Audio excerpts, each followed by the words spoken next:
Hello again and welcome to our show on this Friday morning. I'm Cheryl Miller. Our first guests have performed all around the world for royalty and heads of state. They're currently on an American tour that makes a stop here in Central Virginia tonight. We'll tell you where you can see them in just a little bit. But first, a big welcome back to the African Children's Choir.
Absolutely wonderful. You can see the African Children's Choir.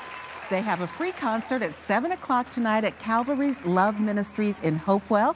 And the good news is they have another song ahead here on our live show. I'm looking forward to that as well. This group ranges in age from 7 to 10. We talked about the group being here 5 years ago. It's a different incarnation. These youngsters weren't here 5 years ago, but we're so glad to have them here today.